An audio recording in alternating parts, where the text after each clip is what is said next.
రాఖీ పండుగ అందరికీ శుభాకాంక్షలు. కోల్కతా రేప్ కేసు సుప్రీంకు సుమోటోగా తీసుకునే న్యాయస్థానం రేపు పొద్దున టాప్ ప్రయారిటీ కింద విచారణ. సిజేఐ నేతృత్వంలో 3 జడ్జీలతో బెంచ్. ఇప్పటికే కోల్కతా హైకోర్టులో కొనసాగుతున్న విచారణ. 2 గంటలకోసారి నిరసనలపై రిపోర్ట్ ఇవ్వండి. రాష్ట్రాల కేంద్ర హోంశాఖ ఆదేశం. మాజీ ప్రిన్సిపల్ కాల్ డేటాను పరిశీలిస్తున్న సిబిఐ.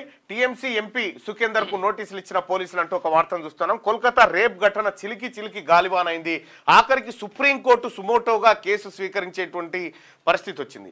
అయితే అక్కడ ఒక ఎవరు డాక్టర్ ఎంబీబీఎస్ విద్యార్థిని పైన ఏది జరిగినటువంటి ఏవైతే ఆకృత్యం ఉందో అత్యాచారం హత్య ఏదైతే ఉందో అది అత్యంత పాశవికమైంది. కాకపోతే మన దేశంలో ప్రతి 3 నిమిషాలకు రేప్ జరుగుతూ ఉంటది. సో అవి పెద్దగా హైలైట్ కాకపోయినప్పటికీ కొన్ని మాత్రమే సుప్రీంకోర్టు మేల్కొనేటువంటి పరిస్థితుల దాకా వస్తూ ఉంది. కాబట్టి ఎక్కడైనా కూడా అఘాయిత్యాలు జరగడం అనేది ఘోరం, అది జరగకూడదు. సో దానికి సుప్రీంకోర్టు సుమోటోగా తీసుకునేటువంటి పరిస్థితి వచ్చింది. ఇక నేడు సూపర్ బ్లూ మూన్ అంట.